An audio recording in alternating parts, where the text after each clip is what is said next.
2029లో ఇండియాకి ప్రధానమంత్రిలో మార్పు రాబోతోందా? అయితే ఆ నాయకుడు ఎవరు? ఇప్పుడు ఒక కొత్త పేరు వినిపిస్తోంది. అదే రాహుల్ గాంధీ. చెప్పుకోవాలంటే ప్రతి ఎన్నికకు ముందే ప్రజల ఆశలు, బాధలు, కష్టాలు అనేవి ప్రతి రాజకీయ నాయకుడికి కూడా గుర్తొస్తూ ఉంటాయి. కానీ 2029 ఎన్నికలు మాత్రం సాధారణ ఎన్నికలు కావు. ఇవి మోడీ శాసనానికి 15 ఏళ్లకు పైగా ప్రత్యామ్నాయంగా నిలిచే ప్రతిపక్షాల ఉద్యమానికి ఒక గట్టి పరీక్ష. ఈ పరీక్షలో కాంగ్రెస్, INDIA కూటమి అలాగే రాహుల్ గాంధీ కీలకంగా మారతారా? ఈ 100 కోట్ల ప్రశ్నకి సమాధానం ఇప్పుడు మొదలవుతుంది. ఇప్పుడు మీరు ఇమాజిన్ చేసుకోండి, ఒక యువ నాయకుడు 10 ఏళ్లుగా ఓటములను అనుభవిస్తూ అవమానాలను ఎదుర్కొంటూ ప్రజల గుండెల్లో స్థానం సంపాదించుకునేందుకు ప్రయత్నిస్తూ ఉన్నాడు. ఆయన పేరే రాహుల్ గాంధీ. 2014 అలాగే 2019లో 2 ఘోర ఓటముల తరువాత రాజకీయాలకు దూరం కాకుండా ప్రజల మధ్యకెళ్లి పాదయాత్రల ద్వారా ప్రజల కష్టాలను ప్రత్యక్షంగా తెలుసుకున్న నాయకుడు. దేశవ్యాప్తంగా చేపట్టిన భారత్ జోడో యాత్రల ద్వారా రాహుల్ గాంధీ సంపాదించుకున్న అనుభవం ఆయనను మరింత ప్రజలకు చేరువ చేసిన అంశం అన్నమాట. కానీ ఇప్పుడు ప్రశ్న ఏంటంటే, ఈ రాహుల్ గాంధీ 2029లో ప్రధాని కావాలనే లక్ష్యంతో ఎలా ముందుకు వస్తున్నారు అన్నది. ఆయనకు నిజంగా ప్రజల్లో నమ్మకం పెరిగిందా, లేక ఇది కేవలం మరో రాజకీయ డ్రామా మాత్రమేనా? అండ్ ఇంకొక ఆసక్తికర కోణం ఏంటంటే, రాహుల్ గాంధీ పాదయాత్రల సమయంలో మన దేశంలోని గ్రామాల పరిస్థితులు, వ్యవసాయ విధానాల సమస్యలు, నిరుద్యోగ యువత ఆవేదన, మహిళల భద్రతపై వినిపించిన విలాపాలు ఇవన్నీ కూడా ఆయన రాజకీయ లక్ష్యాల్లో ఎలా మారాయి. అలాగే మరోవైపు ప్రధాని మోడీ నేతృత్వంలోని ఎన్డీఏ ప్రభుత్వంపై కాంగ్రెస్ తీవ్ర ఆరోపణలు చేస్తోంది. దేశవ్యాప్తంగా పెరిగిన ధార్మిక విభజనలు, రైతు సమస్యలు, కార్పొరేట్ అనుకూల విధానాలు, పెరిగిన ఆరోగ్య ఖర్చులు, విద్యా రంగాలపై పెట్టుబడుల లోపం, అభివృద్ధి పేరిట ప్రకృతిని నాశనం చేయడంపై తీవ్రమైన విమర్శలు చేస్తోంది. రాహుల్ గాంధీ ఇవన్నీ ఎలా ఎదుర్కొంటున్నారు? ఈ యాత్రలో ఆయన్ని అనుసరిస్తున్న యువత అలాగే మహిళలు అండ్ సామాజిక కార్యకర్తలు, వీరి ఆశలేమిటి? వారు ఏ దిశలో ఉద్యమిస్తున్నారో ఈ వీడియోలో క్లియర్ గా తెలుసుకుందాం. 2029 ఎన్నికలంటే కేవలం ఓట్లు మాత్రమే కాదు, ఇది ఒక తార్కికంగా రాజకీయ విలువల, ప్రగతిశీల అభిప్రాయాల పునరుద్ధరణ అన్నమాట.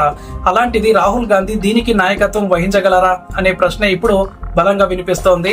ఈ వీడియోలో మనం రాహుల్ గాంధీ ఇప్పటి వరకు ఎలా మారిపోయారు, ఆయనది నిజమైన మార్పేనా, అలాగే ఎన్డీఏపై ఆయన విమర్శలు ఎంతవరకు నిజం, అలాగే బీజేపీ ప్రభుత్వాన్ని ఎదుర్కొనే కాంగ్రెస్ వ్యూహం ఏంటి, INDIA కూటమి వ్యూహంలో రాహుల్ పాత్ర ఎంత కీలకంగా ఉంటుంది, అలాగే 2029లో రాహుల్ గాంధీ ప్రధాని అవుతారనేది క్లియర్ గా చెప్తాను. 2029 లోక్సభ ఎన్నికలు దేశ రాజకీయ దిశను పూర్తిగా మార్చే అవకాశం అయితే ఖచ్చితంగా ఉంది. ఎందుకంటే భారత రాజకీయాల్లో ప్రధాన ప్రతిపక్షంగా నిలబడిన కాంగ్రెస్ పార్టీ ఇప్పుడు మళ్లీ కేంద్రంలో అధికారాన్ని దక్కించుకోవాలనే లక్ష్యంతో ముందుకెళ్తోంది.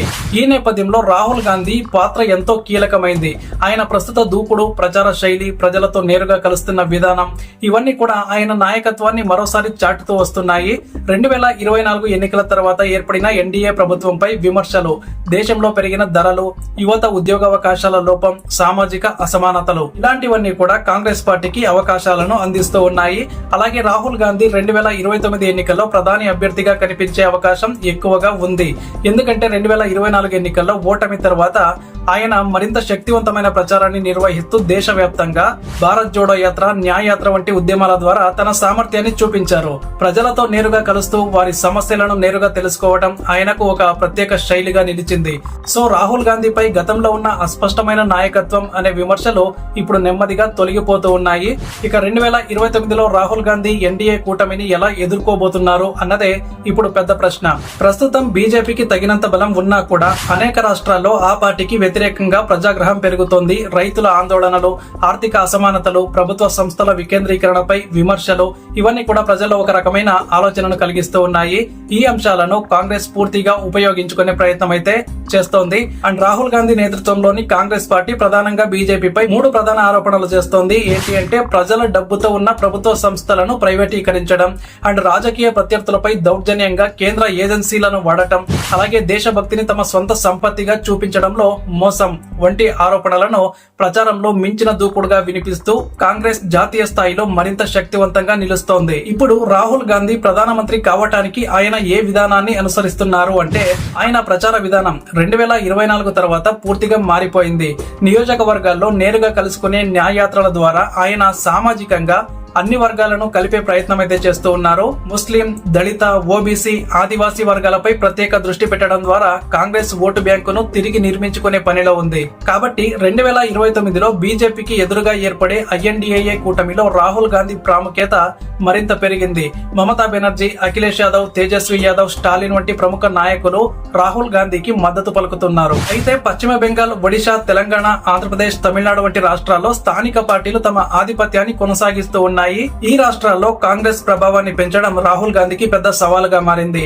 అయితే ఇక బీజేపీకి 2029లో ఎదురయ్యే ప్రధాన సమస్యల్ని చూస్తే జాతీయ స్థాయిలో యువతలో పెరుగుతున్న నిరుద్యోగత, సామాజిక అసమానతలు మరియు సమూహాల విభజన, స్వాతంత్ర సంస్థలపైన పెరిగిన రాజ్యాధికారం, అలాగే పెరిగిన ధరకి పెరుగని ఆదాయం అండ్ విద్య మరియు ఆరోగ్య రంగాల్లో ప్రభుత్వ వైఫల్యం ఇవి కాంగ్రెస్ ప్రచారంలో ప్రధాన ఆయుధాలుగా మారుతూ ఉన్నాయి. ఇంకోవైపు రాహుల్ గాంధీ వ్యక్తిగతంగా చూపిస్తున్న మార్పులు కూడా ప్రజల్లో విశ్వాసాన్ని పెంచుతున్నాయి.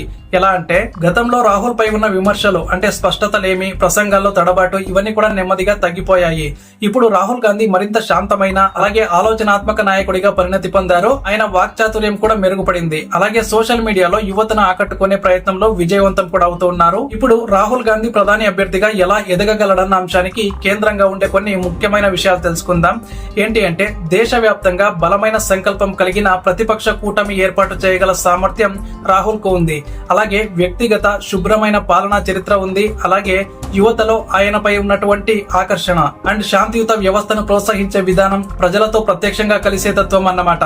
కాబట్టి ఇప్పటికైనా రాహుల్ గాంధీ తన నాయకత్వాన్ని స్థిరపరచగలిగితే ఆయనకు ప్రధాని అయ్యే అవకాశాలు తప్పకుండా ఉన్నాయి. దేశంలోని ప్రస్తుత పరిస్థితుల్లో ప్రజలు ఒక ప్రత్యామ్నాయాన్ని కోరుతూ ఉన్నారు. 10 ఏళ్లుగా మోడీ నేతృత్వంలోని ప్రభుత్వం ప్రజల ఆశల్ని పూర్తిగా నెరవేర్చలేదన్న భావన ఉంది. ఈ అసంతృప్తిని క్యాష్ చేసుకునే సమయం ఇప్పుడు కాంగ్రెస్ వాడుకుంటోంది. ఇప్పుడు రాహుల్ గాంధీ మోడీని ఎదుర్కొనేందుకు ఎలా తనను తాను సిద్ధం చేస్తూ ఉన్నారు చూద్దాం. 2024 ఎన్నికల తర్వాత రాహుల్ గాంధీ తాను తీసుకున్న మార్గాన్ని పూర్తిగా మార్చారు. గతంలో పాదయాత్రల రూపంలో ప్రజలతో నేరుగా మమేకమయ్యే ప్రయత్నం చేసిన రాహుల్ ఇప్పుడు తాను చెప్పే ప్రతి మాటపై గంభీరంగా పనిచేస్తూ ఉన్నాడు. బీజేపీని ఎదుర్కొనాలంటే ప్రజలలో నిజాయితీగా కలవాలని, వారితో వారి భవిష్యత్తుపై చర్చించాలని ఆయన గ్రహించాడు. 2025-26 నాటికి ఆయన కార్యకలాపాలు పూర్తిగా స్ట్రాటజిక్ గా మారాయి. ముఖ్యంగా ఎస్సీ, ఎస్టీ, ఓబీసీలు, గ్రామీణ యువత, వ్యవసాయ రంగంపై ఆధారపడే ప్రజలపై రాహుల్ దృష్టి పెట్టాడు. సో కాంగ్రెస్ పార్టీ మళ్లీ తన పునాదులు బలపరిచే ప్రయత్నం అయితే ఖచ్చితంగా చేస్తోంది. ఇక రాహుల్ గాంధీ నాయకత్వంలోని కాంగ్రెస్ పార్టీ 2025 నుంచి పూర్తి స్థాయిలో మున్సిపల్ అలాగే స్థానిక సంస్థల స్థాయిలో తిరిగి పునాదులు వేస్తోంది. అన్ని రాష్ట్రాల్లో బూత్ లెవెల్ వద్ద క్యాడర్ రెడీ చేస్తూ ఉన్నారు. పాత నాయకులను యాక్టివేట్ చేయడం, యువతను పార్టీలోకి ఆహ్వానించడం జరుగుతోంది. అలాగే తెలంగాణ, కర్ణాటక, మధ్యప్రదేశ్ వంటి రాష్ట్రాల్లో విజయం తర్వాత పార్టీకి నూతన జీవం వచ్చినట్లయింది. ఇక ఎన్డీఏకి ఎదురుగా ఐఎన్డీఏ అలయన్స్ ఎలా ఎదుర్కొంటుంది అంటే 2023లో ఏర్పాటైన ఐఎన్డీఏ అలయన్స్ లో బహుళ విపక్ష పార్టీలను ఒక తాటిపైకి తీసుకురావడంలో రాహుల్ గాంధీ కీలక పాత్ర పోషించాడు. మమతా బెనర్జీ, అఖిలేష్ యాదవ్, స్టాలిన్, నితీష్ కుమార్, తేజస్వి యాదవ్, శరద్ పవార్ వంటి నాయకులతో రాహుల్ నడిపిన చర్చల వల్ల ఎన్డీఏకి గట్టి ప్రత్యర్థిగా ఈ అలయన్స్ నిలిచింది. ఇక బీజేపీపై ప్రధాన ఆరోపణలు అలాగే 2029 ఎన్నికల నినాదాలు ఎలా ఉండబోతున్నాయో చూద్దాం. రాహుల్ గాంధీ అండ్ కాంగ్రెస్ పార్టీ మోడీ ప్రభుత్వంపై అనేక ఆరోపణలు చేస్తూ ఉన్నాయి. ఎలా అంటే గ్రాడ్యుయేట్ యువత ఉద్యోగం లేకుండా నష్టపోతున్నారని ఆరోపణ, అలాగే పెట్రోల్, గ్యాస్ ధరల పెరుగుదల వల్ల సామాన్యులపై భారం పెరిగిందని విమర్శ అండ్ స్వాతంత్ర సంస్థలపై హస్తక్షేపం ఉందని, ఈడీ, సిబిఐలను రాజకీయ ప్రయోజనాల కోసం వాడుతున్నారని ఆరోపిస్తోంది. రాజ్యాంగ సంస్థలను ఉల్లంఘించడం, రైతులకు అన్యాయం, రైతు ఆందోళనల పట్ల ప్రభుత్వ వైఖరి ఘోరంగా ఉందని ఆరోపిస్తూ ఉన్నాయి. ఇక బీజేపీకి విపక్షాల ఐక్యత వల్ల ఎదురయ్యే కఠిన 2029లో బీజేపీ ముందు 3 ప్రధాన సమస్యలున్నాయి. ఏవేంటే దక్షిణాది రాష్ట్రాల్లో అఖండ విపక్ష పార్టీల ఐక్యత, అలాగే ఉత్తర భారతంలో ఓబీసీ సామాజిక గ్రూపుల వైఖరి మారడం అండ్ యువతలో నిరాశ, ఉద్యోగాల కొరతపై నిబద్ధత లేకపోవడం ఇవి బీజేపీ భయపడే అంశాలు. ఇక 2029లో రాహుల్ గాంధీ ప్రధానమంత్రి అభ్యర్థిగా మారే దిశ ఎలా ఉంటుంది అంటే కాంగ్రెస్ పార్టీ అలాగే ఐఎన్డీఏ అలయన్స్ లో రాహుల్ గాంధీని ప్రధానమంత్రి అభ్యర్థిగా ప్రొజెక్ట్ చేయడం డౌటే. ఎందుకంటే ఆయనది సాఫ్ట్ ఇమేజ్, రాజకీయం పట్ల ఉదాత్తత మరియు స్వచ్ఛత వంటి అంశాలను ముందు పెట్టి ప్రచారం నడుస్తోంది. ఆయన గత పాదయాత్రలు, జోడో యాత్రలు ప్రజల్లో నమ్మకం కలిగించాయి. 2025 నుంచి కాంగ్రెస్ మేనిఫెస్టో కొత్త రూపంలో రూపొందుతోంది. జాతీయ ఐక్యత, సామాజిక న్యాయం, ఆర్థిక సమగ్రత అనే మంత్రంతో పార్టీ ముందుకు సాగుతోంది. ప్రభుత్వ పథకాలతో పాటు గవర్నెన్స్ పట్ల స్పష్టత కలిగిన విజన్ ను ప్రజల్లోకి తీసుకెళ్తోంది. ఇక ప్రధాని మోడీకి వ్యతిరేకంగా విపక్షాల సంయుక్త వ్యూహాలు ఎలా ఉంటాయి అంటే రాహుల్ నేతృత్వంలోని INDA అలయన్స్ మోడీకి వ్యతిరేకంగా ఒకే ఓటింగ్ స్ట్రాటజీ రూపొందిస్తోంది. అంటే ఒకే అభ్యర్థిని నిలబెట్టడం, బీజేపీకి ఓట్లు చీలకుండా చూడటం, అలాగే సోషల్ మీడియా ప్రచారంలో మద్దతు, ఇవన్నీ కూడా 2029లో కీలకంగా మారుతాయి. ఇక మోడీ బలాలు, వాటిపై రాహుల్ వ్యూహాలు ఎలా ఉంటాయో తెలుసుకుందాం. ముందుగా ప్రధాని మోడీకి బలాలు ఏంటి అంటే జాతీయ భద్రతపై బలమైన ముద్ర ఉంది అండ్ ఇంటర్నేషనల్ లీడర్ గా గుర్తింపు ఉంది. అలాగే సులువుగా అందరికీ అర్థమయ్యే ప్రజా ప్రచారం ఉంది. ఇక రాహుల్ వ్యూహం గమనిస్తే మోడీకి వ్యతిరేకంగా స్థానిక సమస్యలను ముందుకు తీసుకురావటం, అలాగే ఉద్యోగాలు, ధరలు, రైతుల సమస్యలపై మోసం అంటూ ప్రచారం చేయటం అన్నమాట. ఇప్పుడు అతి ముఖ్యమైన విషయానికి వస్తే 2029 ఎన్నికల్లో రాహుల్ గాంధీ గెలిచే అవకాశాలు ఉన్నాయా అంటే ఇది పూర్తి స్థాయిలో INDA అలయన్స్ ఏకతాటిపై నడవగలిగితేనే సాధ్యమవుతుంది. కాంగ్రెస్ ఒంటరిగా మ్యాజిక్ చేయలేదు. కానీ రాహుల్ పేరు, యువతలో స్పష్టత, ప్రజల్లో మోడీపై పెరుగుతున్న అసంతృప్తి, ఇవన్నీ కలిసి రాహుల్ గాంధీకి అవకాశాన్ని కల్పించవచ్చు. ప్రత్యేకించి దక్షిణాది రాష్ట్రాలు, అలాగే ఉత్తరప్రదేశ్, మహారాష్ట్ర వంటి రాష్ట్రాల్లో కాంగ్రెస్ అలయన్స్ బలంగా ఉంటే ఈ డ్రీమ్ నిజం కావచ్చు. మీకేమనిపిస్తుందో కామెంట్ చేయండి. అలాగే మన ఛానల్ లో సబ్స్క్రైబ్ చేసుకోండి.